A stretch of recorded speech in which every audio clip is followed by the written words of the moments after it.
My name is Jason Marlowe. I'm 36, and I spend most of the day sitting in the office above the garage, writing code and looking out the window at the cedar trees, always wet from the northwest rain. From the outside, it seems like live and be happy.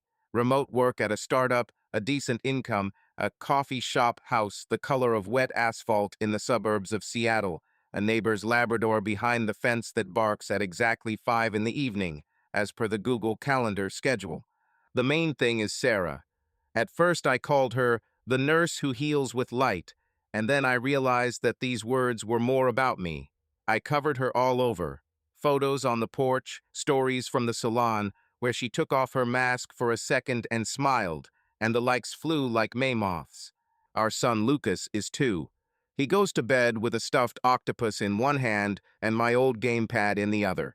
He felt the start button before he learned to say, Dad.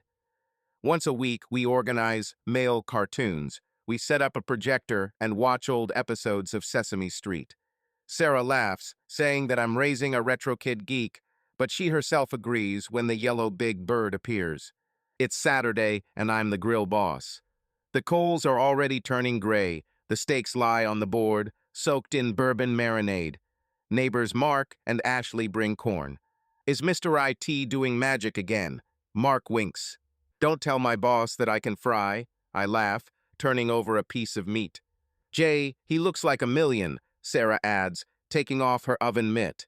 Her voice is like ice in soda, quiet but leaves a dry, tart aftertaste on the tongue. We quickly take photos for Instagram. Lucas in a Panama hat with dinosaurs, me in a branded apron with code and smoke embroidery, Sarah in a sage-colored shirt dress. I set the timer, hug both of them, and hear the characteristic tick, tick, tick. Click. Ideal family, Ashley sings, already filling the feed with hearts. Perfect. The word bounces off your teeth like undercooked beans. In the evening, after Lucas is put to bed, I hang out on the sofa with a laptop on my lap. I have to fix the bug in the data module before Monday. Sarah gets out of the shower. My hair is tied up with a ribbon, and there is a light cream with the scent of chamomile on my face, which becomes my personal signal it's time to go to bed. I'll read him a story now and pass out too, I say. You don't have to rush, Sarah fastens the button of her robe. I promised Charlotte from the department that I would call back. She had a hard day today. I nod, although the thought clings. Saturday, midnight, who wants to talk about the shift? Sarah takes the phone and goes into the guest bedroom, closing the door a little more carefully than usual. When the work is finished, I walk around the house. I check the accordion door on the terrace. I turn off the lights. The sound of the rain picks up speed like the drums of an old grunge song. I freeze at the guest room door. It's quiet there, so much so that you can only hear a weak signal from the Wi-Fi router under the stairs. Click. The door opens. Sarah blinks as if I caught her doing something indecent. Have you gone to bed yet? Whisper, although Lucas is not on this floor. Already. Just check if everything is turned off. Everything is fine. Yes, sure. Charlotte and I recall the staff stories. She smiles, but there is no warmth in her eyes, only the shine of the nightlight. I nod and, leaving, mechanically touch her elbow. The skin is warmer than it should be after an hour of talking in a cool room. Night. I lie there, looking at the ceiling, listening to the whole ocean flowing down the gutters. Sarah is nearby, even breathing, a perfect metronome. I would also like to fall asleep, but my thoughts begin to build a graph, as in my code. Nodes, connections, weights. Node A. Sarah has been coming home late from work for the 3rd week now. Node B. The phone locks as soon as I bring the coffee. Node C.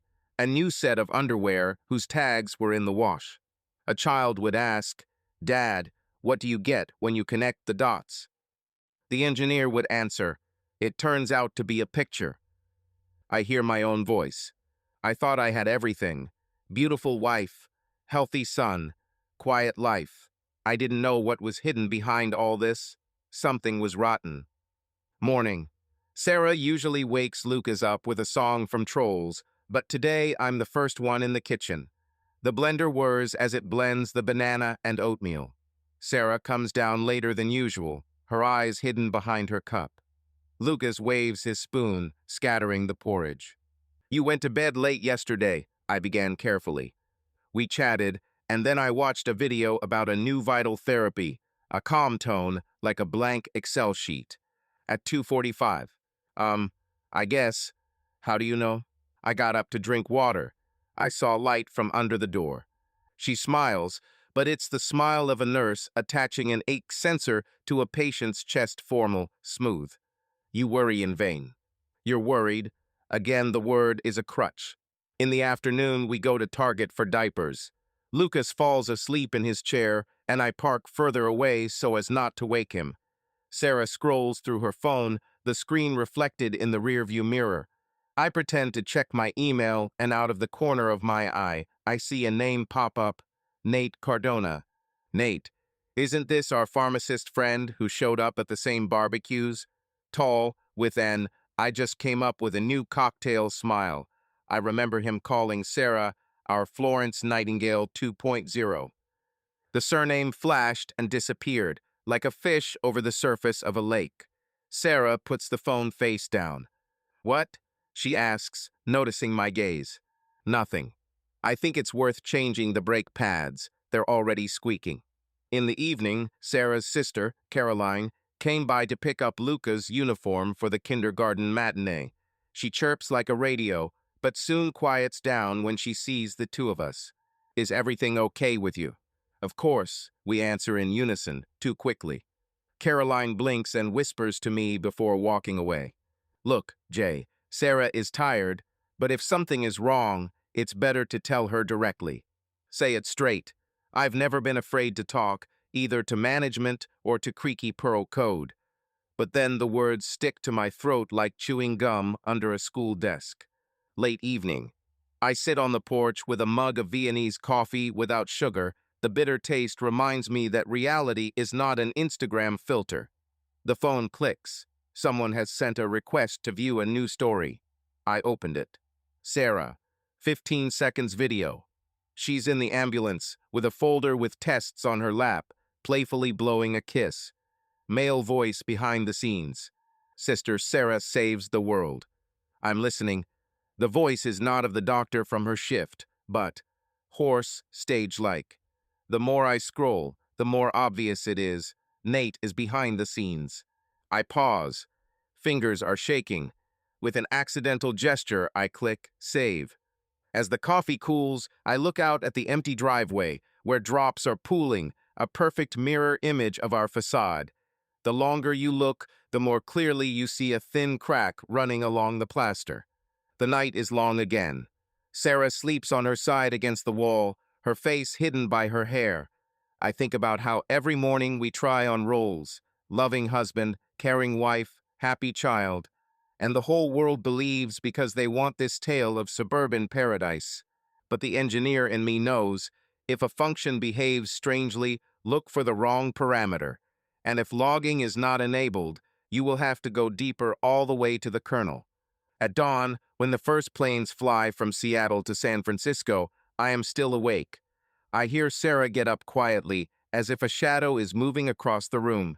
Whisper of a sapphire watch, 5:17 am.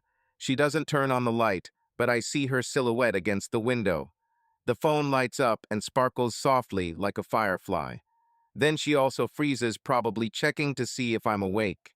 I lie motionless, as if I myself had become part of an ideal set. Sarah leaves, the door closes smoothly. In the distance, a garage key fob clicked. A minute later, the hybrid engine drove off into the rain. I get up and look at the empty space in the closet. A brunette with an RN diploma, an angel of salvation, is going somewhere before her shift starts. And at that moment, I understand. The ideal picture has completely cracked. Behind the vinyl facade of our house is a hollow. The question is not whether everything will collapse, but when exactly. In the meantime, the first light floods the wet cedars, and I start up the laptop. The script is ready. Logs are 0 kilobytes. But soon there will be a lot of lines, and between them I will find the truth, even if it destroys everything we seem to be in the photographs. Monday morning smelled of coffee pods and damp fur on the lower porch. HR bot in Slack reminded, don't forget your annual wellness screening. Quick and painless. And I, without looking up from the pull requests, clicked book. To be honest, I wanted to save that meeting for later, but there was already a gray window on the calendar at 10:40, the Evergreen Partners Clinic, a corporate insurance partner. The blood collection room looked like any other. White plastic chairs, the smell of alcohol, a sign "Smiles are free" above the nurse's desk. Jason Marlowe? The girl in the blue scrub snapped the elastic band of her gloves. Yes, ma'am, that's me, he answered automatically. Vienna was found on the first try. The flask of red liquid went into the yellow box. I signed the consent form, and this scene didn't even get a like, it was too banal. The results will be in the electronic record in 5 to 7 working days, the nurse nodded. I was already thinking about something else. To be in time for the meetup, not to forget to buy lactose-free milk for Luca. Exactly a week later, on Tuesday, an invitation appeared in the mail. Please schedule a follow-up consultation regarding your lab work. The line, high priority, made my heart skip a beat. Maybe cholesterol. Or sugar. I ate late-night pizza, but the sports tracker showed the norm. I made an appointment anyway, 3:15 p.m., Dr. Nigel Burke, reproductive endocrinologist, a strange combination for a routine check. Dr. Burke's office resembled a startup conference room, a glass wall, nervous silence, a MacBook on the table. On the wall, there is a poster with a smiling couple, signature, Hope Begins Here. The doctor, about 45 years old, fit, wearing rimless glasses, immediately got down to business. Mr. Marlowe, I looked at your tests. Some of the indicators are excellent, but he paused, as if he was looking for a light version of the words. The level of FSH and LH is prohibitively high, and testosterone, on the contrary, is critically low. We repeated the analysis twice. I nodded, trying not to panic. And what does this mean? The question sounded calmer than I felt. This indicates primary testicular failure. In other words, congenital azoospermia. According to the anamnesis, he turned the monitor towards me. Graphs, red zones, fly statistics dots. You, unfortunately, have been infertile since birth. A second, and the brain rolls back, like a server after a fatal error. Sorry, probably the results were wrong. My son is 2 years old. We ruled out laboratory confusion and repeated the test from an independent provider. Regret. The words collapsed like lines of code in service crash logs. Congenital. Infertile. Twice. Listen, doctor. I felt my cheeks burning. Are you saying that I could never? He just nodded softly. A photo flashed in my head. Lucas, smiling, with my dimples on his cheeks. And next to him is Sarah, holding his hand. But Lucas whispered, he's mine. He must be mine. Dr. Burke placed his palm on the table between us, as if creating a neutral zone. Rare cases of mosacism sometimes occur, but statistically, this is unlikely. I would recommend genetic testing. Boom. The word genetic hit like a hammer. I stood up abruptly. The chair creaked. Thank you. I'll contact you later. Mr. Marlowe, I understand this is a shock. Let me suggest a consultation with a psychologist. But I was already pulling on the doorknob. The clinic corridor is endless. People in scrubs, monitors, pulse oximeters. Reality was noisy like a server room fan. I walked forward as if I was caught in a cycle while without exit. This can't be true. Lucas is mine. With every thought, the pace quickened. Once in the parking lot, I opened the car and got in, but the engine did not start. My palms were shaking. I checked my phones, personal and work. I wanted to call Sarah, but I imagined her voice, "Jay, is everything okay?" and realized that I was not ready to hear either the question or the answer. I stared at the rearview mirror. A man was watching from there who suddenly didn't know who he was. The rest of the day dissolved. Zoom meetings sounded like someone was playing them in another room. I nodded, but didn't listen. At 3 o'clock in the afternoon, I wrote down one phrase in my notebook. Maybe the script has been wrong the whole time. A little lower more. Second opinion. I Googled the best fertility centers in the area. I filled out the form for an express spermogram. The earliest possible time is 8 a.m. tomorrow. The confirm button clicked like a monkey wrench. But the echo of the doctor's phrase did not go away. Congenital. You were born infertile. When the clock passed 5, Sarah sent a photo. Lucas in a new mariner's cap, standing near the playground. Signature. Guys, afternoon, be home by 6. My heart twitched painfully. He laughs exactly like I did as a child. Or did it seem to me? I rubbed my temples, like the photo autopilot. Fingers froze over the keyboard. How was your day, Stir? We need to talk. Erased. I left an emoji with a heart. Sarah responded with a gif of a teddy bear waving its paws. Hugs incoming. The screen suddenly became unbearably bright. I turned off the phone. In the evening, when I heard their car drive into the garage, I sat in the kitchen in the semi-darkness. The pizza in the box was getting cold. Sarah brought Lucas, and he was happily swinging his legs. "Papa," he shouted. I caught him and held him to my chest, smelling the strawberry shampoo. My chest tightened. Love and fear mixed like an acid test in a test tube. "Are you okay?" Sarah tilted her head. "Tired?" "A little," the voice broke treacherously. "Long day." I tried to smile, but my lips withered. Sarah reached out her hand to my cheek. Hot. Maybe he caught a cold. I looked away. It was seething inside. Tell her now. Turn everything out onto the table. But the thought rested on the image of Lucas, who painfully looked at the two of us, not understanding why our parents were screaming. Perhaps he caught something at the clinic. "I'll sleep early, okay?" She nodded. I felt a pang of guilt. Lying had become too easy. Night. The house was asleep. I didn't dream of cedars, the rain didn't rustle. I was lying on the guest sofa citing, "not bothering the family with germs." In my hands, I have a laptop. In the bright square of the screen, the log file of the same tracking script that I installed yesterday was blinking. New lines, backups of photos, videos, correspondence. Cursor hovered over the directory Disseminate. 200 photographs inside. It only took one for me to realize that Nate wasn't just filming Sarah in the ambulance. "Jason, don't get ahead of yourself." I closed the laptop. My heart was beating dully, as if in a barrel. Tomorrow at 8 in the morning, there will be a repeat test. Everything I believed in is at stake. But now I heard only one phrase inside, spinning like an endless loop. "This can't happen. Lucas is mine. He must be." Wednesday morning greeted me with a steel sky and a head that felt like it was stuffed with cotton.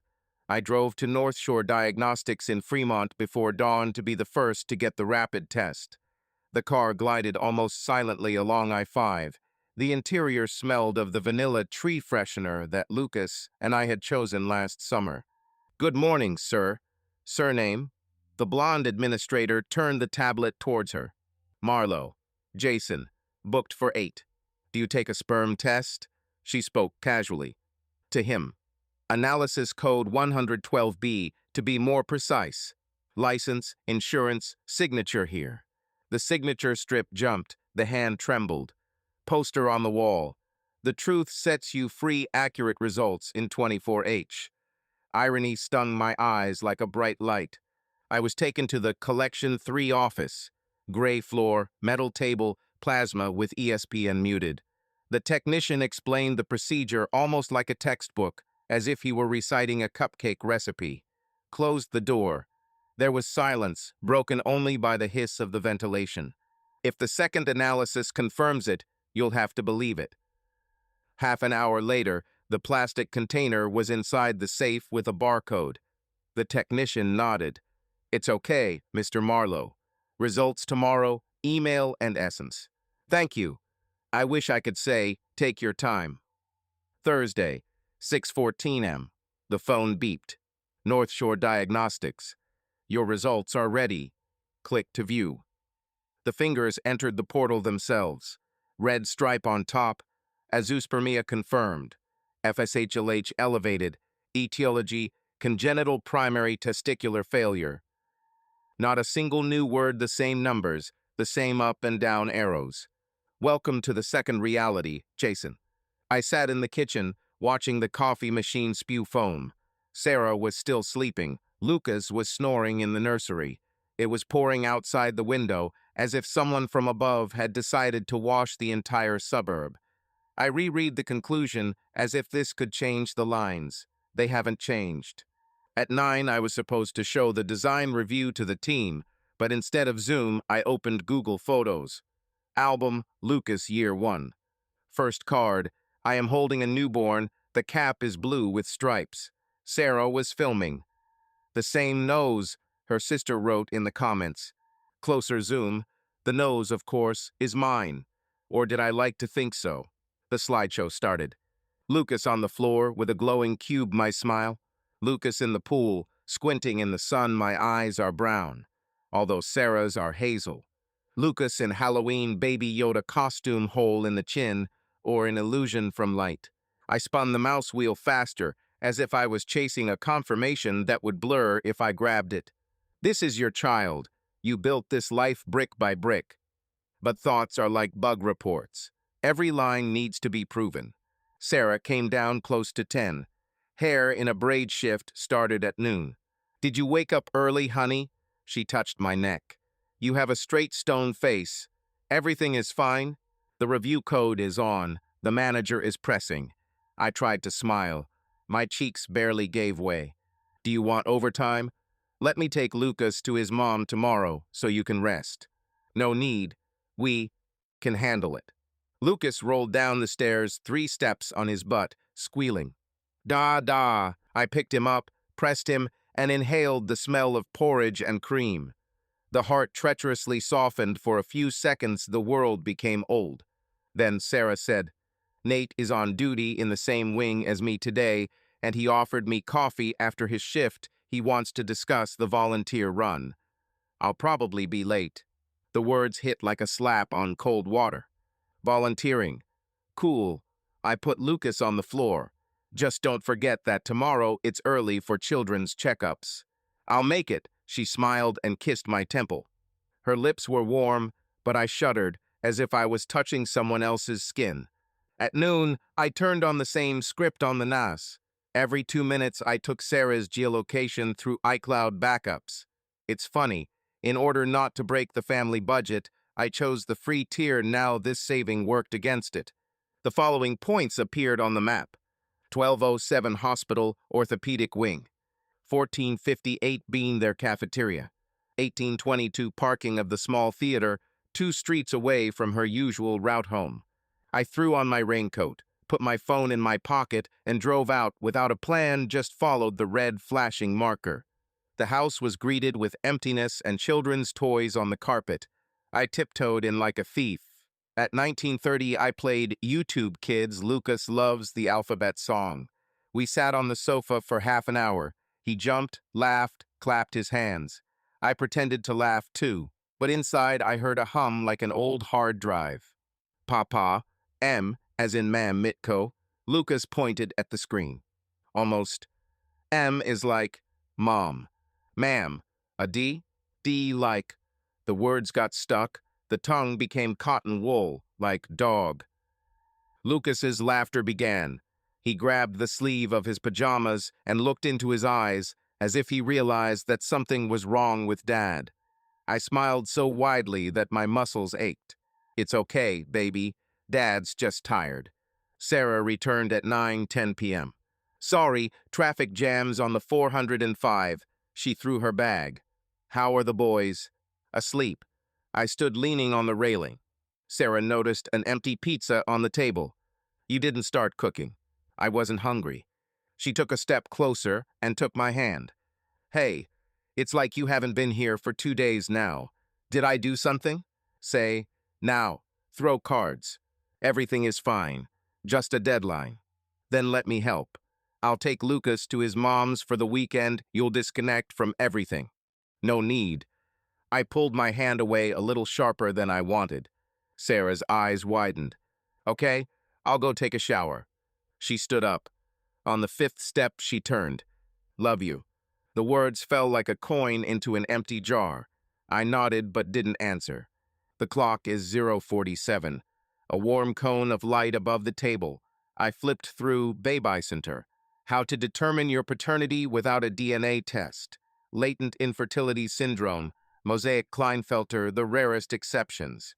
The articles clung to one another, but each time they ended with the words, probability, 1%. So I'm the 1%. Or have I been living inside a Christmas card covered in glitter all year? A forgotten camp was found in the refrigerator. I had never drank alone, but now I opened the can and took a sip. The bitterness burned my throat as if it was deserved. Lucas groaned in his sleep. I put down the beer and went to the nursery. He tossed and turned, and the stuffed octopus fell. I picked up the toy and covered him with a blanket. I'm here, son, he whispered, and his throat tightened. Dad is nearby. The words seemed to lie to themselves. In the evening, when I picked Lucas up from the playground, the teacher, Mrs. Wilson, sat down next to me. Jason, is everything okay?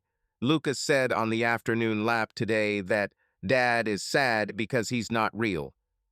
My legs gave way. What? What did he say? The kids are chatting, but suddenly it's important for you to know. I squeezed out. Thank you, we'll sort it out. On the way home, I looked in the mirror. My son was sitting in a chair, drawing with his finger on the foggy glass. My heart ached. He feels that I am moving away. The next morning, Sarah was making blueberry pancakes while the three of us sat. I twisted the fork like an instrument of torture. Dad, look, syrup.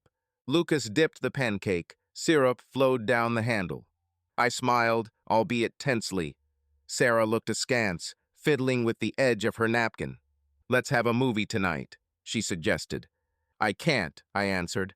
Need to go to work. On Saturday, upset face. Critical release. Release is a convenient word. It covers everything. Late at night, I was sitting in a car at the end of our street. The rain beat on the windshield.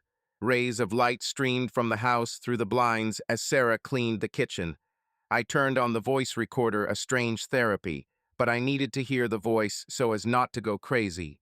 Jason, listen, you have 2 tests. 0 sperm.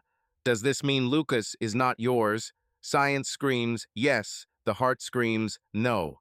What's more important? You loved him from the first second. You taught him to put his fingers in a fish pattern. You treated his ears at 3 in the morning. Does DNA make you a father? Or the hours that you spent? But if she lied. My voice broke and I hit the steering wheel. The cabin smelled of ozone. At 2 o'clock in the morning, I returned and lay down on the sofa. Sleep did not come. I listened to Sarah breathing evenly in the adjacent room. Then the bathroom door creaked. She apparently wasn't sleeping either. Quiet steps along the corridor. I pretended to be asleep. Sarah stopped near the sofa and looked for a long time. I wanted to open my eyes and ask, tell me the truth while we still can save us. But the lips did not obey. She covered me with a blanket and left. In the morning I realized the smiles are ending. Each one is worth the effort, like pulling a truck out of a ditch. I can hold back the avalanche for another day or two, but the cracks are spreading. The script on the NAS will continue to upload logs. Coffee baristas will pour coffee utensils. Lucas will call him Dad. And I am counting the seconds until the moment when the words from my mouth finally coincide with the numbers on the screen. For now, I remain in the shadows, watch, smile, and ask myself, what's worse, losing your family or finding out that it was never yours?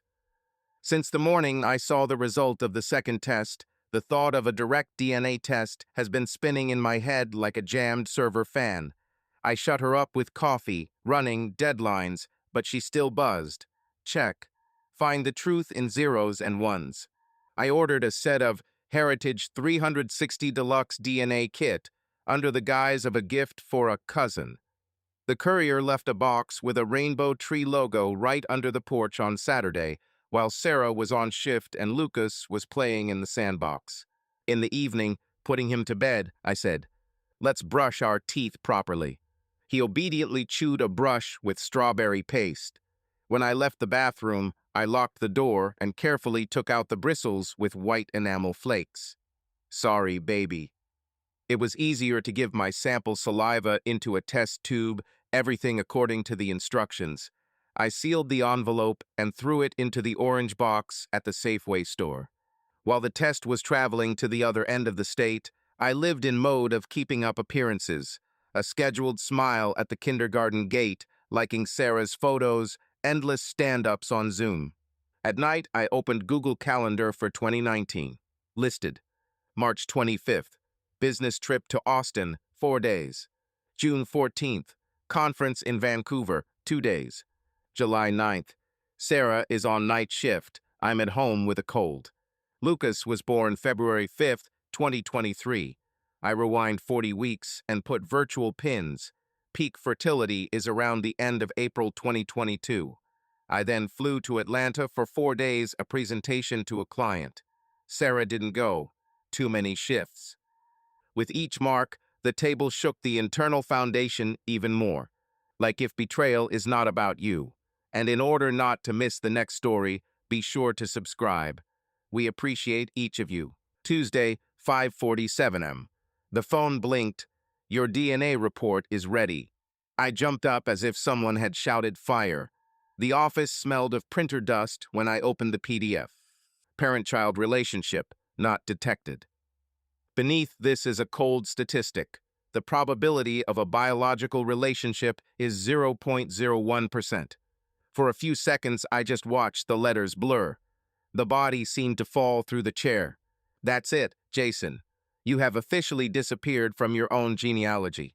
I printed out the report, folded it in half, and put it in a drawer with my old parking tickets. I took time off from work due to a migraine and went to a liquor store.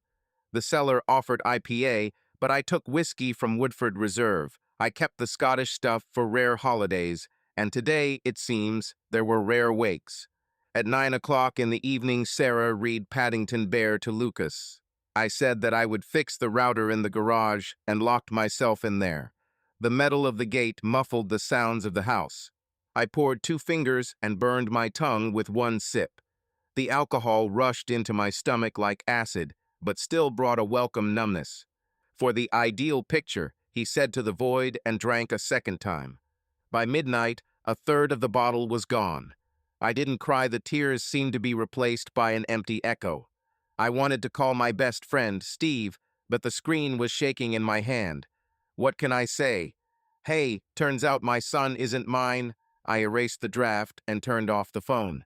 The morning greeted me with a painful rumble in the back of my head. I pasted sticky notes of different colors onto a whiteboard. April 29th, 2022. Sarah, Caroline's bachelorette, I'm in Atlanta. May 2nd. Sarah takes a double shift and returns late. May 17th. Photo on her phone.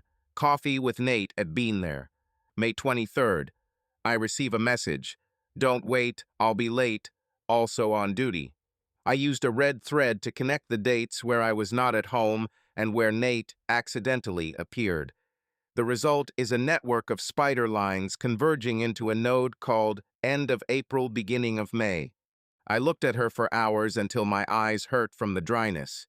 Any outside observer would say, here is the proof.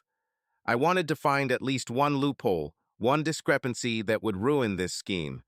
I rummaged through mail receipts, Uber trip histories, old stories, everything confirmed. We spent key evenings separately. Late that night, I sat in front of a photo of the 3 of us, holding a cake with one of Lucas' candles. What should I do? I asked for the Polaroid of Jason from last summer. Just leave. Tear out a page. The image was silent. The answer was the sound of rain. I poured more whiskey, but put the glass down. My hands were shaking. He's mine, damn all these percentages. Emotions are not measured by PCR primers. The words came out as a whisper. I clenched my fist until it hurt. But I won't forgive lies. I haven't spoken much the last few days. Sarah noted, You've retreated into yourself again, sweetie. Can we talk? Just burnout, I said. She tried to hug me at the stove, but I automatically retreated. Fear flashed in her eyes, quickly giving way to anxiety. Maybe see a doctor. I'm an adult, I can handle it. The words sounded as dry as rubble. She stood with her palms pressed to her apron, not knowing what else to say. Lucas ran up. Dad, look, I built a tower. I leaned over and said, cool, but I felt my smile crack. The hands naturally fell on his shoulders, a familiar gesture, but now it was as if a current was passing through them. Not mine. Then another thought struck. What if he feels cold? I stroked his head a little longer than usual, as if apologizing. The make an appointment with a family lawyer form has been open on my work laptop for a week now. I looked at the blinking cursor in the column, preferred date, and couldn't press it. Any action seemed like throwing a grenade into the room where our son or not son was sleeping. Saturday, Steve sent, "Hey, let's go to the baseball game. Mariners versus Dodgers, free tickets." I almost agreed. I wanted to shout to the stands to breathe everything out. But he imagined the noise of the stadium and himself, spreading from the very first question, "How's the family?" "I can't right now, bro. Job. Later." Three message bubbles turned into, "Okay, hold on." On Sunday, the rain subsided and the street smelled of wet cedar. Sarah set down the lasagna dish and Lucas drummed with his spoon. I tried to eat, my mouth was wooden. "Shall we go for a walk?" Sarah looked for my gaze. "Go without me. We need to finish the report." "Dad, will you go?" Lucas stretched out the A until he cried. I got up. "I'm tired, buddy. Another time." Sarah picked up her son, and I saw the understanding growing in her eyes, something more serious than stress. When the door slammed, I stuck to the board with threads. I moved one pin. The business trip covered another night shift for Sarah. The chain of doubts became straight, like a railroad. I leaned my forehead against the wall. An ultrasound picture was looking at me from the wall, which we hung under the "It's a Boy" magnet. I hit it with my fist so hard that the plaster crumbled. Where was I when this all started? I'm standing in front of the bathroom mirror. The gray light of the lamp hits my face, turning my skin gray like asphalt after rain. 3 days of stubble, dark circles under the eyes, a drop of cold sweat between the eyebrows. I put on an Oxford shirt, which I usually save for conferences, and a pair of clear glasses on top. A small disguise, but I need to look different. Sarah's calendar for last year is open on her phone. I pulled it out from the iCloud backup. Red marked night shifts with Dr. Blake Harper. There, in June, July, the coincidences are striking. Every night when I was on a business trip, Sarah recorded night under his last name. Looking in the mirror, I say out loud to feel the taste of the words. "Well, Dr. Harper, let's check your version." I'm sitting in my car in the parking lot of St. Jude Memorial, squeezing the steering wheel as if trying to force a confession out of the plastic. At 5 in the evening, the shift is still in progress, and through the glass doors I see a steady flow of hospital gowns. There is an ID badge on everyone's chest, but the distance is large. I want to be sure that I recognize him. I opened LinkedIn. Profile Harper, Blake R., Maryland. Emergency medicine. Photo in a bow tie, good-natured smile. I scroll down and find an interview in the local newspaper. Nothing pleases me more than helping people in their most difficult hour. The right words. I exhale in one burst and get out of the car. The reception smells like antiseptic and cheap coffee. I booked a fake examination in advance. Pain behind the sternum, possibly stomach. False fear is the best cover. Surname: Mason. James Mason, I pronounce evenly, although my ears are pounding. The secretary checks the screen. "Dr. Harper will see you. Wait about 10 minutes. Got it. My heart twitches. I sit down, pretending to read people. Fingers in my pocket click on the flash drive dictaphone. Everything that Harper says, I will record. Through the glass, I see him appearing in the corridor. Tall, athletic, clean-shaven. Under the robe is a blue turtleneck sweater, and on top is a stethoscope. A rainbow silicone bracelet flashes from under the sleeve. The brain records every detail. The gait is fast but light. There are slight muscle marks from shoulder to elbow. He looks at the tablet and doesn't see me. Mr. Mason. The nurse calls. I get up. The office is little more than a closet, a couch, a monitor, a blood pressure monitor. He extends his hand. Dr. Harper, how can we help? It's pressing here. I knock on the chest. The voice vibrates a little, but he mistakes it for the patient's fear. Give us the pressure EEG standard. He works quickly and professionally. While he is gluing the electrodes, he asks questions.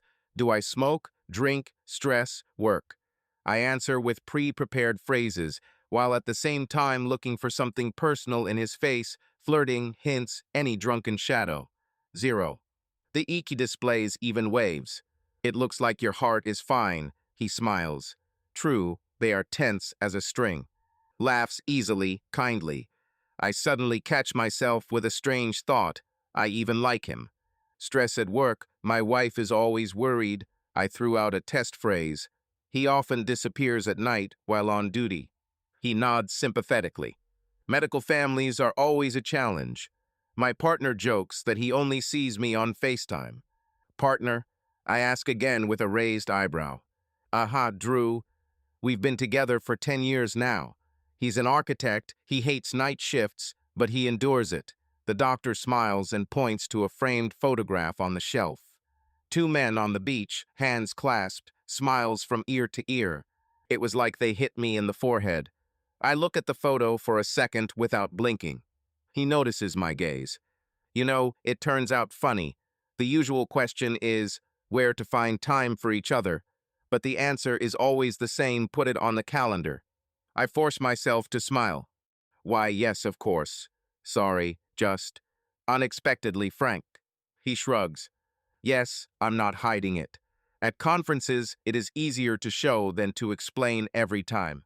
There is a ringing emptiness in my head. All my lines on the corkboard instantly break. Harper finishes with the sensors. Clean, he says, and types out recommendations. Less caffeine, more sleep. But if real pain appears, go straight to the emergency room. I take the paper with trembling fingers. Thank you, doctor. You helped. I go out into the parking lot as if I have lost my orientation in space. The light is too bright. The sound of cars fades as if through cotton wool. I sit behind the wheel and put my head on the back. If not him, then who the hell? I hear myself whisper. I take out the calendar on my phone again, but the numbers are floating. I close my eyes. I see Sarah laughing in the cafe, Nate straightening her scarf. No, it can't be that simple.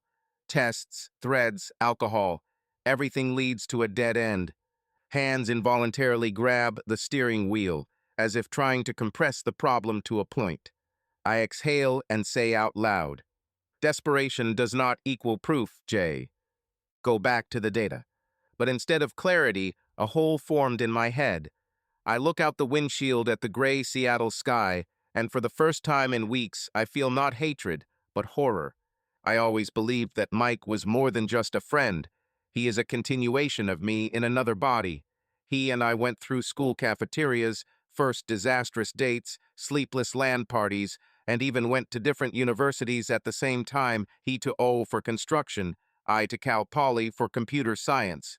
He held the rings at the wedding, and soon after Lucas was born, he dropped by every weekend with pizza and a promise to walk mom and dad out of childhood captivity.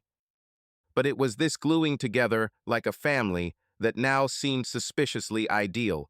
I tried to drive away the thought that he may have been involved, but the arguments began to build themselves, line by line, like a log file.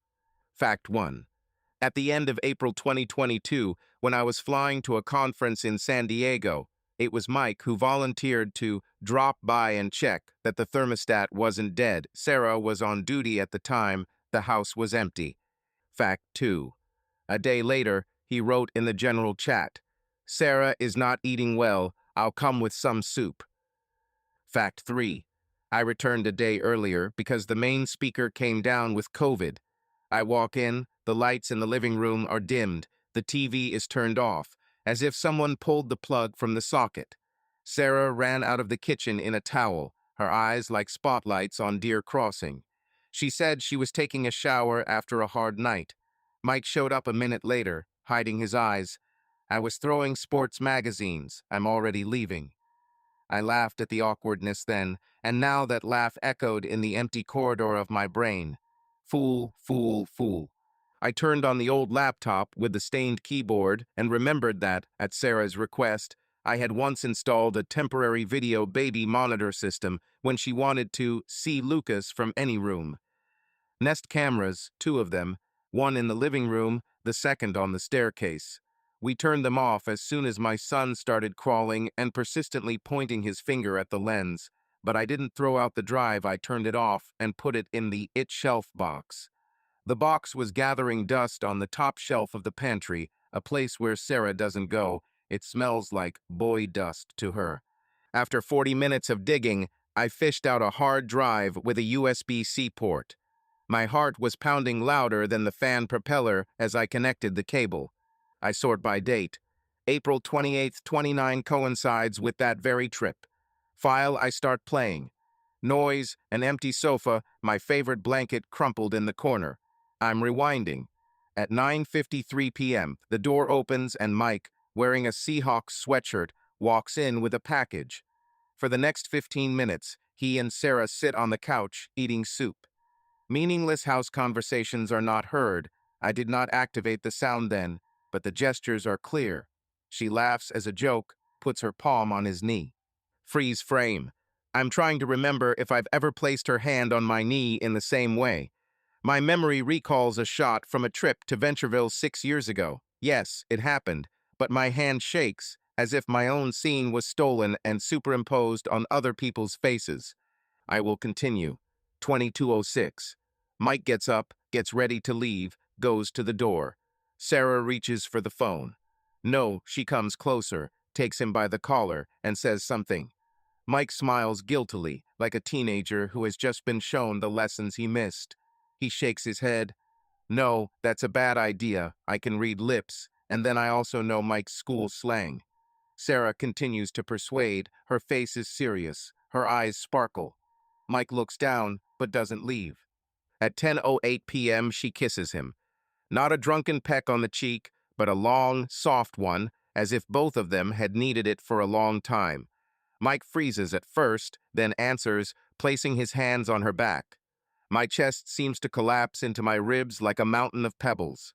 A couple of seconds, and the camera only catches their silhouettes in the twilight. They hardly come unstuck. Sarah leads him to the stairs. There is a second nest there on the fly. I quickly switch to the file from the second camera. The quality is worse, but it is clearly visible. They rise, Sarah laughs, Mike takes off his hoodie and throws it over the railing. Then she covers the lens with her hand, 2 fingers covering the entire frame, and the recording is interrupted. File. The same camera, later. Mike comes down alone, t-shirt half tucked in, hair a mess. He puts on his jacket and looks up, as if checking to see if someone is sleeping. Then he disappears behind the door. 99% of the frame is household stuff, but the remaining 1% is like a nail that cannot be removed without splitting the board. My head starts to spin. I go to the kitchen, drink water straight from the tap. Coldness flows down my throat. The trembling doesn't go away. I rewind to April 30th, the day when I was already at home. File. I run into the frame with a suitcase. Sarah is standing near the kitchen. Mike is nearby. Sarah is wearing a loose t-shirt and shorts. Her hair is wet. Mike makes the "I've gotta go" gesture and pats me on the back. His gaze slides past my face and catches Sarah a micro-split second, but I see in him both regret and hidden guilt. Sarah looks away. I pause and increase it. In the current resolution, the pixels are mixed, but I can't erase the meaning with anything. I have no strength to sit. I wander into the yard. The rain has just stopped. The smell of leaves devours the air. I sit down on the wet bench. For what, Mike? I whisper into the silence. After all, we had a half-hot tradition, calling each other brother. Brother from another mother. I remembered how he pushed me to Sarah back in college. Don't delay, she looks at you like a bug that can be fixed. And while I remember these words, my brain slips in another line from Mike from back in 2018 when we were building a porch for our house. If you suddenly disappeared for a year, I would look after her as if I were my own.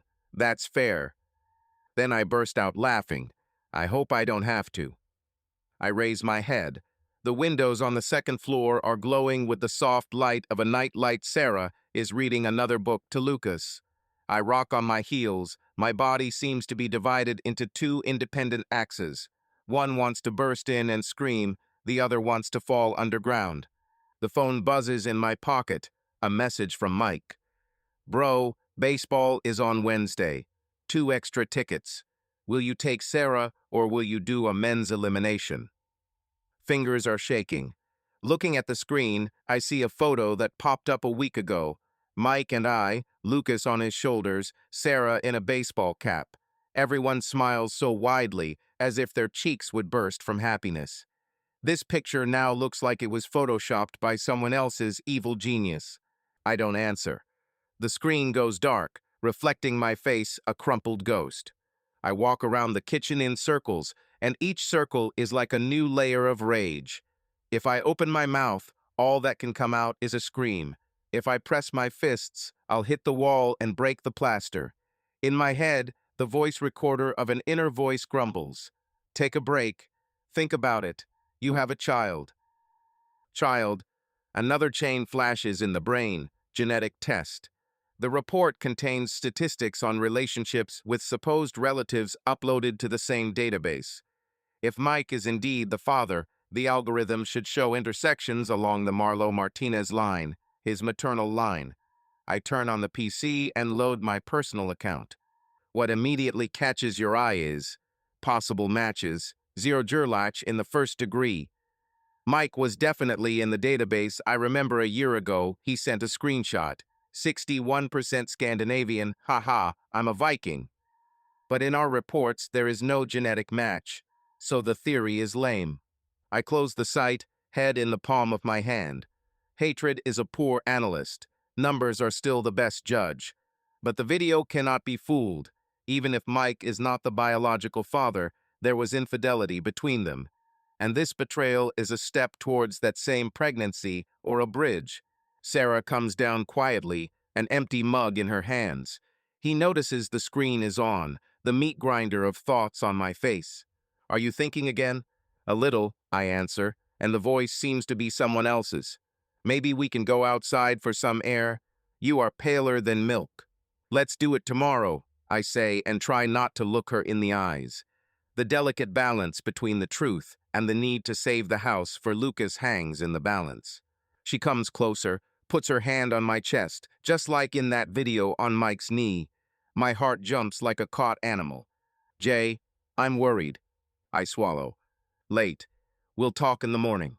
She tries to read my pupils for a couple more seconds, but backs down. When her footsteps fade upstairs, I open the folder again, APRA 28.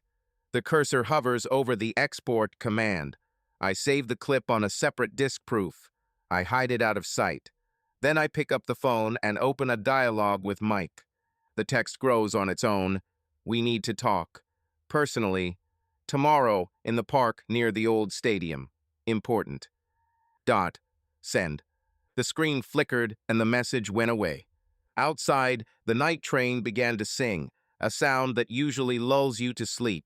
Today, it sounds like the departure signal for a crash that is about to happen. I turn off the light, sit on the step, and wait until my heart stops beating so loudly that it doesn't wake up the whole house.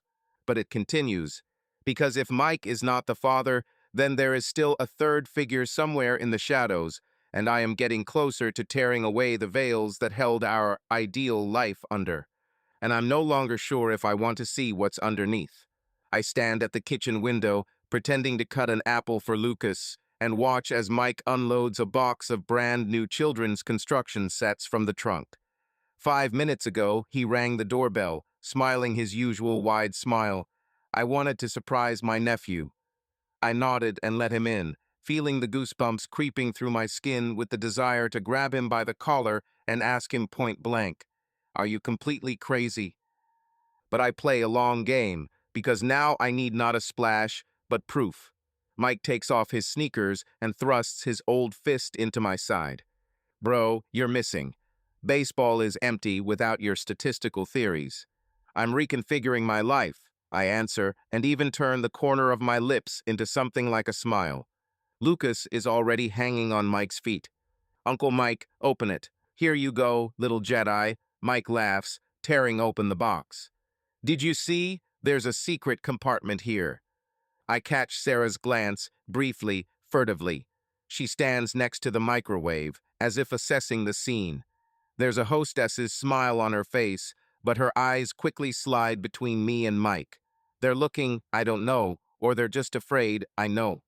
When the three of them sit down on the carpet to build a tower of parts, I slip into the bathroom. There, in a glass by the sink, is Mike's toothbrush. He carries it with him in case of sleepovers, although he has never officially stayed. I was probably going to take it back today, but I forgot. Step 1. Napkin, tongs from the first aid kit, sealed zip bag. 2 minutes, and the brush disappears into the hoodie pocket, and in its place, I put a new one from the guest's supply. The same color, the bristles are a little wider. I place it at exactly the same angle, almost unnoticed. My heart is pounding, but my face is a mask. I exhale and return to the living room. Everything is fine? Asks Sarah. My back hurts. I pulled it yesterday, I answered. Mike nods sympathetically. You need to see my chiropractor, dude. He plays with bones like a piano. Plays with dice. Something inside grinds from this familiarity. I smile. In the evening, Mike leaves. Sarah accompanies him to the car, supposedly to help him carry the box with the remains of the construction set. I'm standing in the kitchen. I see them through the window. She hugged him goodbye, stayed a little longer than normal. Mike wipes the rain off her cheek with his hand. The scene is almost cinematic. They think I'm not looking. When Sarah returns, I'm already closing the dishwasher. Did you seriously hurt your back? She asks. No, I answered, looking straight into his eyes. I'm just tired. Shall we talk later? Later, I nod and go upstairs to put Lucas to bed. The package with someone else's toothbrush seems to have its own temperature rise. It seems to burn through the fabric of the pocket. I chose a DNA service without advertising, a small laboratory in Bellevue where clients are promised anonymity and 4 days for results. There are no offices, only a courier who comes to pick up samples in opaque bags. I gave my saliva sample that same night. When the saliva fills the test tube to the control level, I close the lid and suddenly catch myself thinking, what if right now it turns out that Mike is not the father, and I completely lose ground? It's a strange hope, almost like rooting for the worst-case scenario, so long as the world remains incomprehensible, but not so monstrously certain. I've been on autopilot for almost a week. Morning porridge by Lucas, cat packages, GitHub commits, electronic stand-ups. In the evenings, Sarah keeps asking the same question, what's wrong with you? And I still answer, I'll get tired, it'll pass. Mike writes memes, sends invitations, I react with short emoticons. Every vibration of the phone, every ding. Mail makes your heart thump dully against your ribs. Maybe this is a laboratory. On Wednesday at 11:13, a letter arrives. Your relationship report is ready. I'm sitting in my office, the team's call is still going on, but I'm deaf to other people's voices. I open the PDF. Probability of paternity, 99.9%. Red letters, bold font, almost screaming. Below is a table of matching alleles, 15 out of 15. On the last page, the phrase, scientific accuracy 99.99%. All. The end of elections, hypotheses, chains. The algorithm says, Lucas is Mike's son. I want to vomit, scream, laugh, and cry at the same time. Instead, I close my laptop and speak into the microphone. Guys, I'll be out for a couple of hours, the internet is glitchy, and without waiting for an answer, I turned off the connection. I go out into the yard, it's drizzling rain. I sit under the canopy and drag my fingers along the wet table. It seems that the world has decided to make the scenery to match the mood. Gray sky, gray board. My head is empty. There is not even rage, only pain and a ringing quiet emptiness, like in a church after a funeral, when everyone has already left. At this time, Sarah is upstairs singing a song to Luca's Twinkle, Twinkle can be heard through the slightly open window. The tune always seemed comforting, but now the sounds scratch your eardrums. These are not his stars, Sarah, I think. They do not shine for me. By lunchtime, I return to the house. Sarah is cutting carrots in the kitchen. I take a glass of water, blood pounding in my temples. Everything is fine. She looks, narrowing her eyes. I fixed the connection, I answered. I hear the voice sound empty. She puts down the knife and wipes her hands. Jay, I feel like you're moving away. I don't know what's going on, but I'm afraid you're losing trust. It's too late to be afraid, I wanted to say, but I chew my lip and nod. I'm just tired. Let's have a movie tonight. A common camouflage gesture. She agrees. Her relief is almost physically felt in the air. At night, when Sarah and Lucas are sleeping, I lock myself in the office. There is an envelope with the results under the lamp. I open my notepad and write the title. What's next? Below are two columns. Reveal the truth and keep silent. Under open, I write. It's evil, you can't lie any longer. Lucas has a right to know. Risk of divorce, alimony, war, loss of home. Under silence, I write. I'll keep the family visible. Lucas's father is me. A lifelong lie that eats you from the inside. The words are floating. The pen is shaking. Not a single point outweighs. I close my notebook and throw down my pencil. The next few days I look like a zombie, but a zombie who has learned to smile. I throw Lucas to the ceiling as before, but inside these tosses resemble the experience of weightlessness. Is he falling or am I? On Saturday morning, the three of us are in the kitchen. Sarah is laughing at something, Lucas is squinting from the sun, and I catch myself. They are both in one frame, and I am someone else's background. The cup protrudes from the hand, spilling coffee on the floor. Sarah jumps up. Is everything okay, Jay? It's slippery. Sorry, I mutter and grab the towel. Sarah frowns. We'll talk after Luca's afternoon nap. Fine. I nod. She doesn't understand that I'm no longer inside this house. I'm standing behind the glass, watching how strangers live my old life. In the evening, after Lucas is put to bed, we sit on the sofa. It includes La La Land. I mechanically follow the plot, but another movie is playing in my head, clips from the Nest camera, plus new titles from the DNA report. Sarah puts her head on my shoulder and freezes. I feel the warmth of her hair and think, once upon a time this warmth was the whole world. Now it's a burn. She whispers, I love you, you know. Words fall like stones into an empty well. The thud is dull and echoes with pain. I kiss the top of her head, unable to squeeze out an answer. At this moment, I understand. The process has become irreversible. I don't scream, I don't break dishes, but a block of ice grows inside. The pain does not come out, it freezes, turning into clear edges. At night, in bed, I listen to Sarah's breathing and think, maybe I once really asked Mike to look after her. Maybe she was lonely, I was constantly going on business trips. Logic tries to find an excuse, but the 99.9% figure wets all arguments like acid rain. Outside the corridor door, Lucas moans softly. I get up and go to his room. He tosses and turns, his forehead hot from sleep. I straighten the blanket and sit down next to him. Go to sleep, little one, I whisper. Everything is fine. He breathes more evenly, sleep takes over him again. And I look at his face, his nose is like mine, eyelashes like Serena, a dimple like Mike's. And I understand. I can lie to myself, I can lie to Sarah, but I can't lie to him. Even if not today, and not even in the coming years, the truth will find its way. In the meantime, I'm stewing in my own silence. At dawn, I put both reports, video clips from cameras, and notebook notes into a folder, turn on encryption, and hide the external SSD under the false panel of the table. This is my temporary tomb for facts. Outside, Sarah puts the kettle on.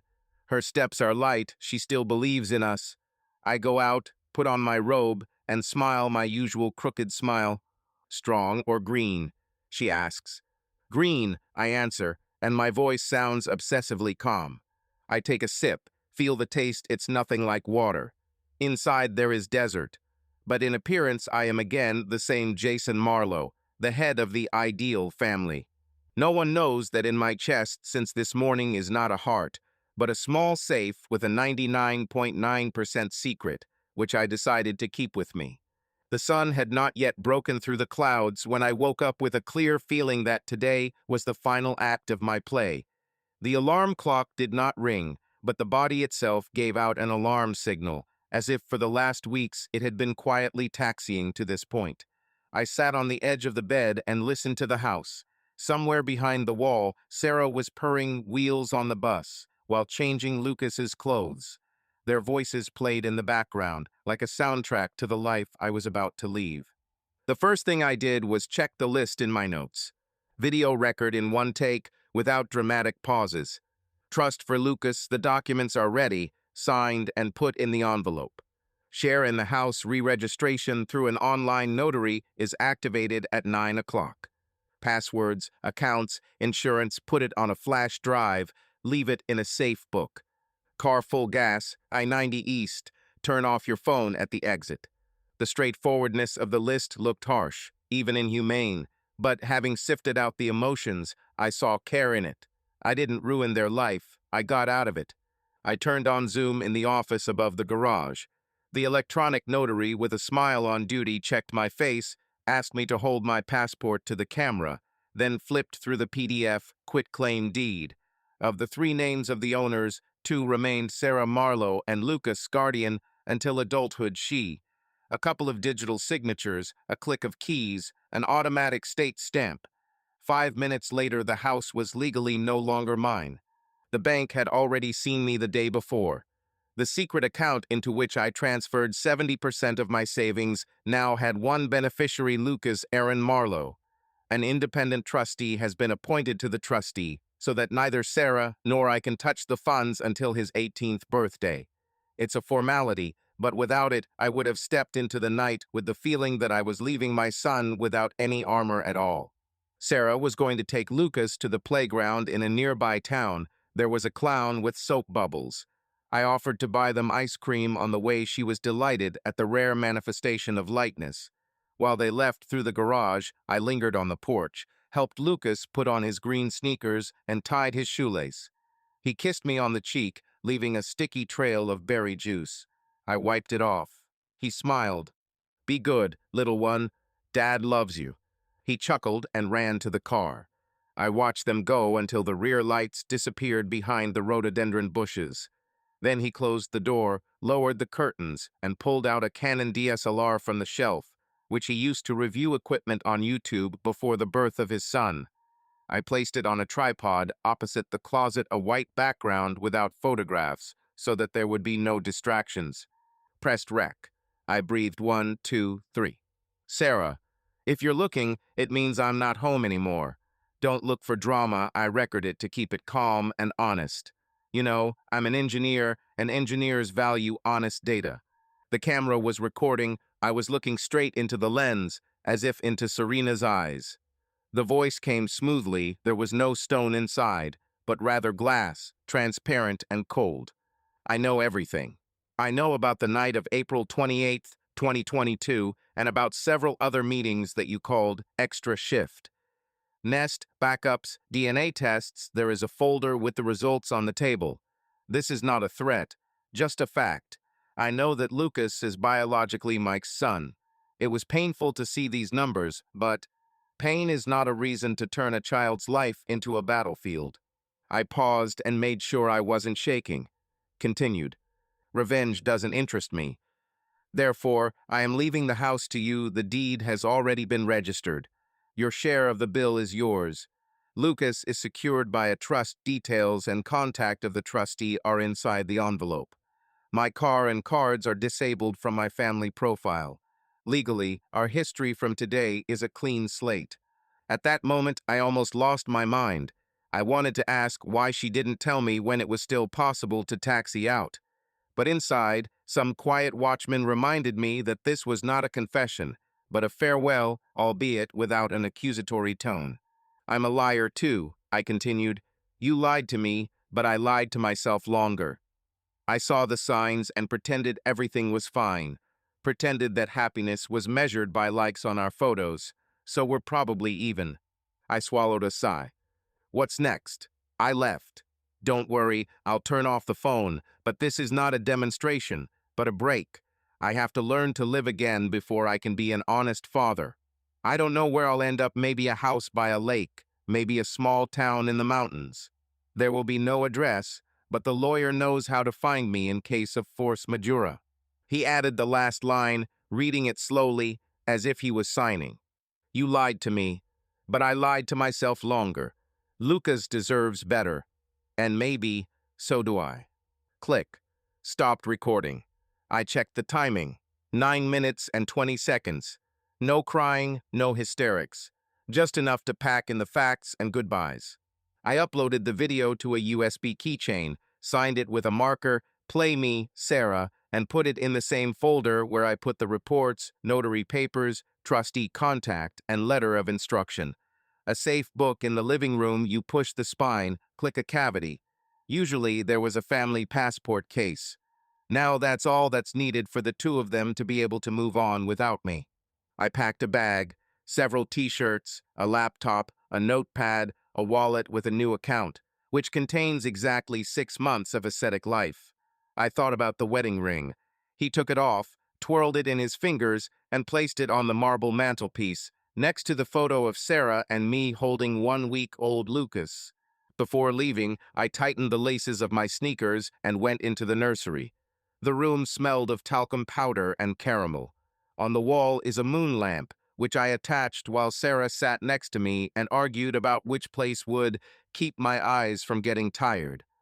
He quietly pressed the button. The moon lit up warm yellow, like a night without Washington state rains. Sorry, baby, I whispered to the empty walls. I'll see you when I can look into my eyes without this shadow. He closed the door, trying not to slam. I sealed the envelope with a copy of the keys and put Lucas's brush, which he loves to chew, in the drawer so it wouldn't get lost. Everyday little things are like the final touch of a painting that is almost inaccessible to the artist.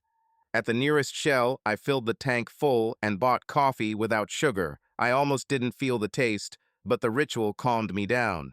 He took out his phone, switched it to airplane mode, then took out the SIM card and put it in the ashtray, where a forgotten penny was already lying. He clicked the lid as if he had sealed a time capsule. I set the route in the navigator, Spokane via Snoqualmie Pass, and then you can see further. 279 miles to a place where I have no memories. As soon as I pulled out of our quiet street, with the edge of the mirror, I noticed Soren's Toyota Hybrid slowly rolling along the opposite side. They returned earlier. The clown apparently finished ahead of schedule. The car slowed down, lowering the window. I didn't speed up, but I didn't stop either. I caught a glimpse of Luca's face pressed against the glass and Sarah whispering something as she noticed my luggage in the back seat. The two worlds diverged along parallel lines, of which there is no perpendicular. I turned to the road in front of me. The East I-90 sign flashed to the right. The tread of the tires on the asphalt became the metronome of the new empty space. The further away from Seattle, the thoughts became rarer. In the Cassandra Pass canyons, the radio was losing signal. I switched to white noise, a steady hum that made my brain forget about the voices. The forest, gray peaks, snow spots on the peak's nature resembled a song without words, and this song does not care whose betrayal the poems are about. A couple of times the hand reached for the missing phone, as if checking a phantom limb. I caught myself, returned my palm to the steering wheel. No calls. Everything has been said. At the pass, I stopped at a viewing point. The wind was cold and smelled of resin. I sat down on a bench where tourists usually eat ham sandwiches. He took out his wallet and took out the photo that he always carried behind a plastic tab. Sarah in a wedding dress, me in an unbuttoned vest, both laughing because the garter broke and got tangled in her leg. I folded the photo in half, then again, and put it back, making sure that only a piece of blue sky without people was looking out. Let me not throw it away, then good years will be wasted. But I'm not ready to see faces either. The radio signal was back, playing an old Nirvana track. All apologies. I grinned. Kurt Cobain was good at putting other people's corkscrews into rhymes. The brain, like an incurable optimizer, suddenly tried to build a roadmap to possible reconciliation. Wait a year, come to a psychologist together, go through DNA testing with the child. I sharply slowed down and practically pulled off the side of the road. No, such plans are written by naive parts of the brain that still cling to the illusion of complete reversibility. I went out and breathed in the night air. Dank April hissed through the pine trees. The sky had that special purple hue that always made the Seattle area seem like a movie set on clear evenings. I took a photo of the horizon, not for Instagram, but to remember the moment when, for the first time in a long time, there was silence inside without an echo vacuum. I didn't make it to Spokane. Fatigue was knocking at my temples. Pulled over to a roadside motel in Ellensburg. It smelled of damp pine and old carpet. At the reception, an elderly Asian man asked his name in a knitted accent. I gave him someone else's last name and nodded to pay by card, where brand new numbers were printed. Room, creaking bed, pizza menu on the nightstand, TV the size of a shoebox. I turned on the lamp and sat on the edge of the bed. The silence was palpable, elastic. I imagined Sarah putting Lucas in his crib without my goodnight. As she walks into the living room, she sees a ring on the fireplace, then a safe book, then a video in a folder. Then he debates whether to call me and dials, but hears the subscriber is out of range. The first call, the second, the third. Perhaps she will cry. Perhaps she will flare up in anger. Maybe she'll call Mike, and then their realities will converge. We are all already moving to a new microservices architecture. I am a remote module. The Sarah plus Mike plus Lucas group is another. The main thing is that the API, money, home, kindergarten continues to work. I turned off the light and lay down on top of the blanket. He closed his eyes. My heart was beating less frequently than I expected. There was no victory inside, but there was a strange feeling of a straight back, as if a heavy backpack, pressing into the shoulders, finally fell to the ground and crumbled with a rustle. Lucas deserves better, and maybe I do too. The last thing I heard before going to bed was the creaking of the heating pipe. I imagined it was a child's laughter. I allowed myself a smile through my fatigue, and for the first time in months, this smile did not hurt my face, because finally it was honest. Sarah, I need to decide on the perspective for the next chapter. The user has previously requested first-person narration. Since earlier chapters were from Jason's POV, I'd need to think carefully about how to shift things. The new chapter is focused on Sarah, and she's reacting to the aftermath. While Jason's absence complicates things, perhaps I can still maintain the first-person style from Sarah's point of view. But if not, third person might work, though the user clearly wanted first person. It's tough to choose. Processing lasted 16 seconds. I opened the door, feeling a little drowsy. Lucas fell asleep in the car. Bouncy Bob the clown left earlier than promised, and we returned home an hour earlier than planned. The smell of coffee fills your nose as if someone had just put the mug down and didn't finish it. It's strange.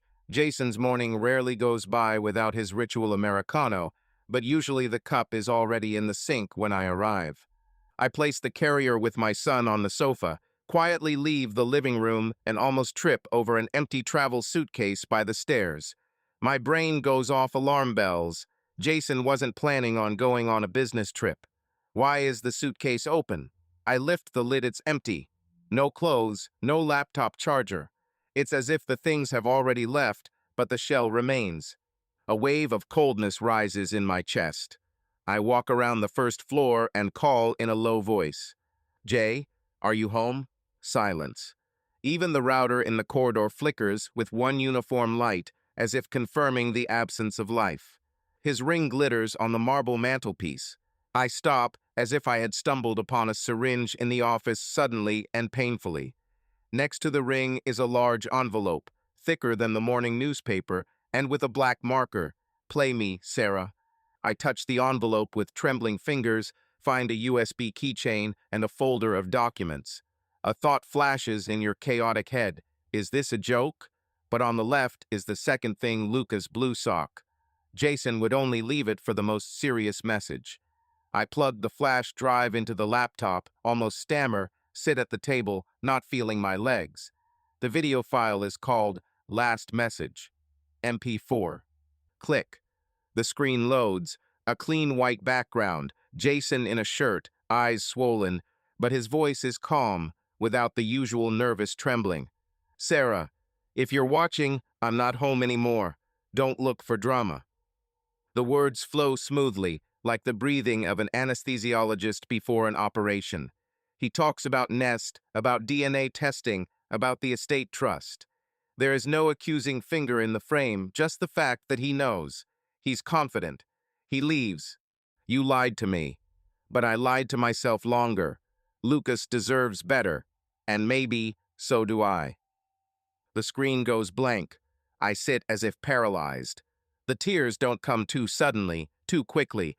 Only one clear thought scrolls through the brain. He knows everything. Absolutely everything. Phone in hand. I dial his number. 1, 2, 3 beeps, then a mechanical female voice. The subscriber is temporarily unavailable. I called back again, the same answer. 13 times in a row. With every beep, the blood beats in your temples. "Lord, Jay, take it." I whisper into the void. The sound of my own voice seems harsh, not mine. Lucas starts whimpering in the living room. He's woken up. I drop the phone and go to him. "Mommy is here. Everything is fine." I try to smile. The heart beats so loudly that the child seems to hear. He rubs his eyes. "Where's Daddy?" "Dad. Will arrive soon, honey," I answered reflexively. It immediately flashes inside. Lies. Again a lie. I hold him to my chest and look at the phone. "Is it right? What exactly? Sorry. Or where are you?" The name appears on the screen. Mike. Message. "How did the gift go? Was Jay home? Wanted to stop by tomorrow to talk baseball." I clutch my phone. Mike. "How many months have we agreed that everything means nothing? Our touches, those hugs on the stairs 2 springs ago." I type. "Mike, are you free now?" "Yeah, I finished the estimate." "What's happened?" "Come. Urgently." "Is everything okay?" "No. Just come." I'm sending the location. 20 minutes later, he is knocking on the door. Lucas is watching a cartoon. I turned it on so as not to hear my heavy breathing. Mike comes in smiling. "Well, what happened?" Stops when he sees my face. "Sarah, are you okay?" I silently led him into the office and turned on the video. He stands behind me, and I feel his breathing become heavier with every second. 9th minute. The screen goes blank. There is only a quiet XXX ventilation in the room. "Damn," he whispers. He wrote everything down seriously. I turn around. The words come out hoarsely. You could have guessed that he was asking questions. "Why did you come to us, Mike? Why didn't you tell me?" "Sarah, stop. After all, you are the only one who understood where this was leading." He waves his hands in horror. Wait. Do you think I wanted to destroy it? It was a mistake. We were both at rock bottom back then. Me after the divorce, you on endless night shifts. It's a flash. I swear, Sarah, I thought Jay was the father. I couldn't even imagine that. Error? I laugh softly. A mistake is when you spilled wine on a white dress, and we raised the child for 2 years, and I kept the secret as if it was nothing. This is not a mistake. This is a lie. Mike sits on the edge of the table, covers his face with his hands. "Listen, if necessary, I'll take care of everything. Tell me what to do. Court, confession, but you know I didn't. I didn't mean to. God, Sarah." He jumps up and nervously walks from corner to corner. He left the house, the money. This is crazy. Does he hate us? Or does he love to the point of selflessness? I cut off. He's disappointed. He said he didn't want to take revenge. He just leaves. Mike slows down, looks at me as if he's just now realizing the scale. Whispers, "And you are alone." With Lucas. The voice is hoarse. I nod. Tears finally break through hot, burning my eyes. "Sarah." He tries to hug. I'm retreating. "Don't you dare. At least now, don't you dare touch. He thought you were a brother. And I swore that I would never hurt him. Did you see his face? There is no anger there, there is emptiness. It's scarier." Mike gives up. He squeezes them forcefully so that they don't tremble. I'll fix everything. I'll talk to Jason. I'll find him. Let him hit me if necessary. The phone is turned off. Address unknown. He left for real. I run my finger along the rim of the mug. Maybe forever. Mike sits down on a chair, tired. It didn't mean anything. I know it sounds cheap, but it was true. After that night, nothing. I thought we had agreed on everything. Forget, bury. Don't bury Mike. We planted a seed and pretended that it was not our field. I grabbed the documents. DNA 99.9. Legally, you are the father. He freezes, as if the words are a shot. Damn. That's all he finds. But this can be disputed. For what? I smile tiredly. So that doctors can confirm the same statistics. You're not a calculator, Mike. But, and here the voice trembles treacherously, if you want to be a father only according to documents, there are doors over there. He frowns for a moment, his mouth hanging open like a schoolboy caught smoking. Then he extinguishes his facial expressions and exhales. I love Lucas, as a nephew, as a godson, whatever. But to be a dad, I need. He stops because he sees how I hugged myself with my arms, as if I was holding on so as not to fall apart. I turn to the window.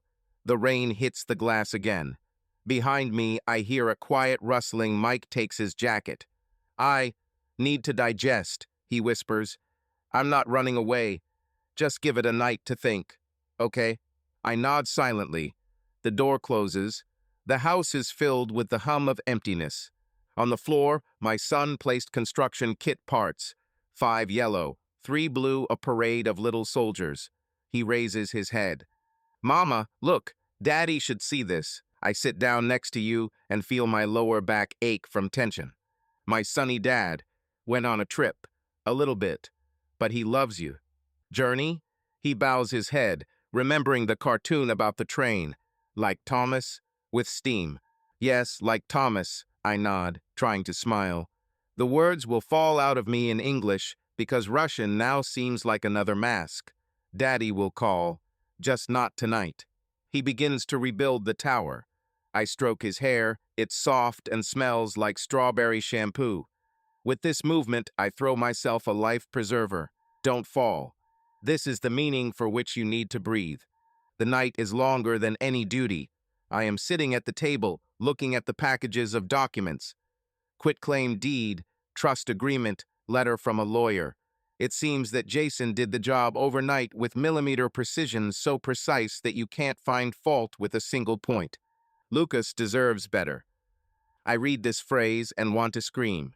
Because I know he is right. Lucas needs an honest world, but I built a cardboard one. It's 3 o'clock. Mike doesn't write. The phone is silent, but every 2 minutes I glance briefly to see if there is a message from Jason. Empty. First thought, call the police as a missing person. But I remember the video. I'm fine. This is not suicide, just a break. If I file a statement, the police will find him, and he will take it as a violation of the request. Like pressure. I can't. I open Facebook and look at our old photos. Here Jay is holding Lucas by the sea. The wind is blowing through his hair. I click Archive. Then another photo, then a third. Each picture is like a splinter that you take out, but the skin still bleeds. At some point, I noticed that my hands were covered in goosebumps, as if the temperature in the room had dropped. I cry silently, tears dripping onto the keyboard. I look at them and suddenly understand that this is not a shock. This is grief. Grief for a living person who decided that he would be better off without me. Morning. Lucas wakes up at 6:15, squeaking "Mommy ye," an ordinary siren. I find the strength to smile and take him in my arms. "Come on, buddy, breakfast time." I'm frying pancakes in the kitchen. He crunches them, sprinkles them with sugar, coughs, laughs. And suddenly, looking up, he asks again, "Where's Daddy?" The pan immediately becomes heavy. I put it down and crouch down opposite. "Daddy took a little trip, remember? He'll call us later." Tonight, he clarifies in a whisper. "Maybe not today, dear," the voice drops. "But he's thinking about you, always." He sighs with such an adult sigh that his heart breaks. Then he nods as if he is invalidating his microscopic world. "Okay, I showed him the tower later." I stroke his cheek. "Certainly. We'll show him whatever he wants." The glance falls on the window. The rain has given way to the pale sun. Perhaps the day will be clear, a rarity for early May. But is this the best sign? At about 10 o'clock, an SMS comes from Mike. "I'm not running away. I talked to a lawyer. There are options. Give me time. I'll be back in the evening to help with Lucas if you want." I read my hand feels like wood. I answer, "Thank you, but I can't see anyone yet. I'll pick Lucas up from the garden myself." I don't press kisses. I don't click OK, just a period. Then I turn on the laptop and open the therapist's website. I type in the search, "Post-Infidelity Family Therapy, Crisis of Trust." I'm about to submit an application. My hands are shaking, but the text comes out. "I need help. My husband left. I destroyed my family. I have a child. I don't know how to live. Are you accepted by May 30th? I'm sending it. Relieved?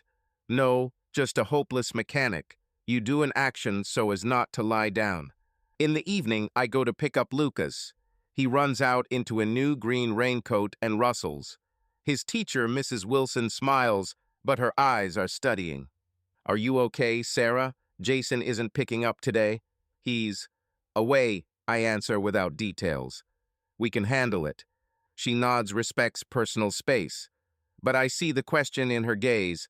What happened to this ideal family? We get into the car.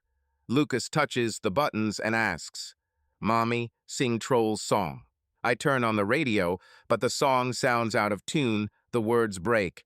I hum it anyway for his sake. At a traffic light, I see my reflection in the mirror. Swollen eyes, stray hair. Previously, I would tell the patient, "You need to sleep." Now I understand that sleep will not bring back the past. At home, Lucas is building a new tower. I notice that there is no one in the house except me for the first time. A feeling of true loneliness is sent by a physical cold. I pull on Jason's sweater, which hangs over the back of the sofa. The smell of coffee and cedar hurts the memory, but the body presses into the fabric. Later, when the tower falls, Lucas bursts into tears. Daddy makes it better. I bend down and press him to me. "Mommy will try. Let's go together." We are building, but parts are falling around. Lucas snorts. I pack again. An hour passes in a cycle of fallen and collected, as if we were rehearsing our own chapter of life. It collapses, you build, it collapses again. When he falls asleep, I sit by the bed. The moonlight casts a warm circle on his face. I whisper, barely audible, "Daddy loves you. Mommy loves you. We will fix everything." And I understand, "we" is now a strange word, because I don't know how many of us there are in this family and how we are distributed.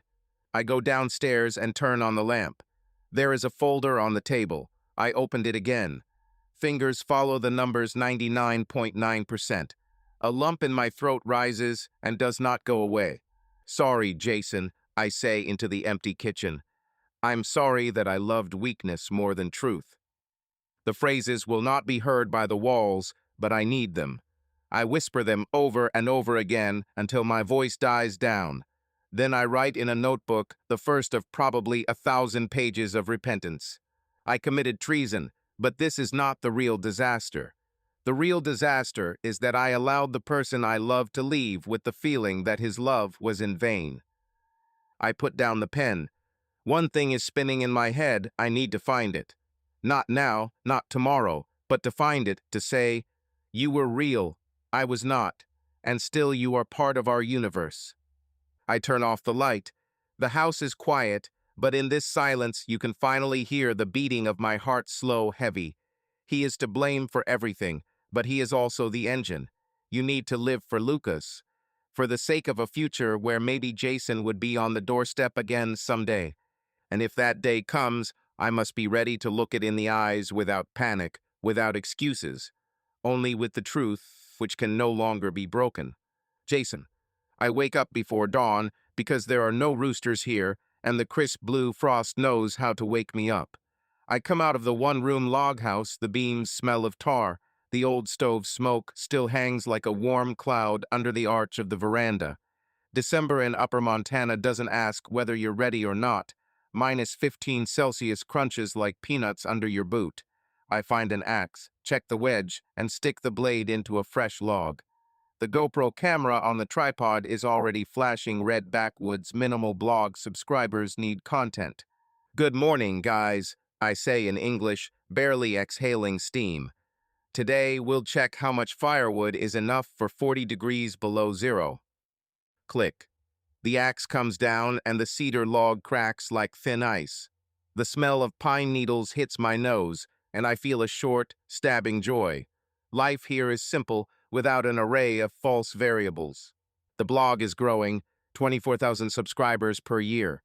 To them, I'm J. Marlowe, the digital recluse. To the neighboring postal station, I'm that guy who bought Fletcher's cabin and doesn't drive a pickup truck. For myself, I am still an engineer who fixes not the code, but himself, tree by tree. Once every 3 to 4 months, I close the shutters and hang a sign nearby gone scouting. I get into a rented minivan and swallow I-90 miles for 2 days. In Seattle, I don't have a hotel, only the usual parking lots near parks, where the patrol doesn't chase you for spending the night in the car. The phone remains without a SIM card. I use offline maps so that no one highlights the point on the server. These trips are like a test of strength. Do I have enough distance to avoid running out the door? Today is Saturday, the end of October. The golden maple explosion has already subsided, but the grass has not yet gone under the snow. I'm standing on Kerbo Point with a view of the entire South Lake Union neighborhood, the glass of the Amazon towers playing in the low sun, and the strip of City Park where children kick soccer balls. Through the binoculars, I find a familiar shape, a small figure in an orange hoodie. Lucas. Sarah sits on a bench a little further away, her hair pulled back into a ponytail, her face covered with sunglasses, although the October sun is barely warm. She doesn't reach for the phone. It's the first time I've seen her without a screen in her hands. I used to try following her social media. Old habits die slowly. In autumn, the profile is empty. The last photo is of chrysanthemums at the entrance to the house with a caption, "Growth starts in silence." Since then, there has been silence. Lucas kicks the ball rolls towards the wicker fence, almost scoops it out of the field.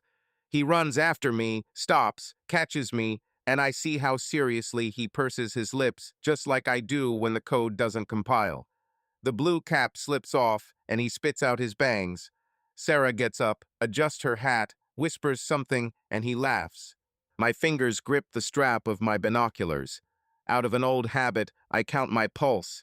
92, just like before my first public report. A mixed feeling comes over me, pride that it is growing, and a feeling that I am looking from afar, like someone else's photographer under the morning fog. Mike's son. But is my view of him less? Don't know. Over the course of the year, I have carved out a new responsibility for myself, not to destroy their new youthful balance. Mike did not appear in view of the cameras. Perhaps he gave his word or was not ready.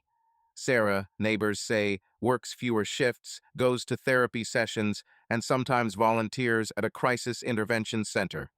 True, I know all this not from her, but from paid Detective Thompson, whom I hired once and immediately felt ashamed. It's so easy to fall into a delusion of control. I fired Thompson a week later. But he managed to learn something. The house is not for sale, taxes are paid on time, Lucas' trust account is replenished with gifts from a family friend. Personally, I transfer exactly 5% of my blog income there every quarter. They are not in danger of hunger or deprivation. This is the minimum I can allow instead of good morning, sun. I move down the hill to the far slope, where the first row of trees blocks my view. Further on there is a concrete staircase leading to a vacant lot.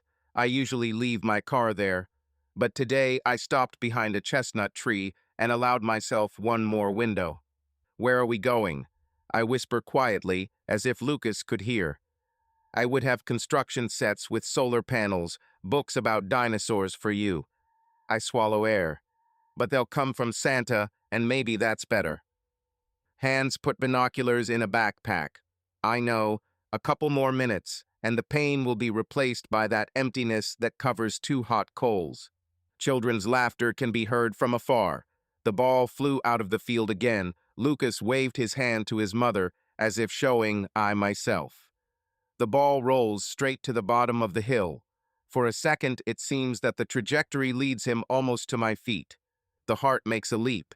I imagine the impossible. He will run up and see me. What will I say? "Hi, I'm Dad's friend."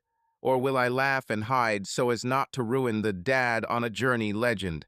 The ball, obedient to physics, changes its angle from the hummock and stops behind a dogwood bush. Lucas doesn't notice and turns the other way. I exhale. That's probably what it should be, I tell myself. I hide my gear in the parking lot and jump into the minivan. In the mirror, I see. The sun is rolling towards the horizon. The sky has turned peach. I turn the key. The engine growls. The road to I-5 goes along the lake. According to tradition, I slow down at an abandoned pier. There, the waves always break the wooden piles in the same way, and this sound reminds me that everything is perishable, but the water never stops trying. I turn off the engine, listen to the murmur, and record a voice recorder note for the blog. Psychology of loneliness. Step 1. Acknowledge that you are here voluntarily. Step 2. Understand why. The voice sounds almost without vibration. I sometimes check myself for lies the recorder is not lying. If there is a tremor, the spectrum analysis program will notice. No shaking today. 9 hours of travel to the hut. At the checkpoint in Idaho, I buy coffee and a pack of salmon jerky. I used to love milk chocolate on the road, but now the sweet stuff reminds me of excess heat that I'm trying to wean my body off. Night falls on the Serpentine Road. The headlights catch the sign Summer Ridge 2 miles. The forest becomes a black corridor. The air becomes tarry. I remember how I was afraid of these roads for the first month. It seemed that every tree was whispering, "Give up and come back." Didn't give up. The temperature drops to -7 when I park the car under the canopy outside the hut. The full moon cuts the snowdrifts with silver. I open the door. The stove smells like ash and maple. I take off my shoes, lay a fur mat on a wooden bench, and sit down. The auto-ventilated fireplace hums steadily. The red light licks the walls. I take a notepad and open a fresh page. October 31st. I saw Lucas. Height is about 1 meter. Ball coordination is 6/10. Laughter sounds the same as before. Sarah is healthy. Social networks 0. Plan, send a new set of books in December through a library fundraiser anonymously. Test a solar panel on the roof of a chicken coop. Note to self, you can't change DNA, but you can be honest. Take care of the silence. The words fall smoothly and coldly. I reread it and put an end to it. By midnight, I go out onto the porch. The neon glow of the stars in the mountains of Montana is brighter than any city. Each dot resembles Lego bricks in the hands of that boy who kicked the ball today. I raise my head and whisper so quietly that even an owl on a spruce tree cannot hear. He'll never know who I really am, but I knew who he was. He was my world, even if he never was mine. Long pause. Freezing eyelashes tickle your cheeks. I close the hut door, turn off the light, and grab my backpack. Behind you, there is a warm spot of light from the window. In front, there is a dark ribbon of path, along which you need to walk to the spring so that there is a supply of water in the morning. Steps crunch, snow creaks, the sky shimmers with thousands of shards of ice. I don't look back. At this moment, everything is said, everything is released. I walk forward until the orange lilac line of the sunset finally swallows my trail. Subscribe to our channel so that your love doesn't cheat on you, and go ahead and listen to the next story, because this story is nothing compared to the next one. If you're under 18, don't even think click to the next one.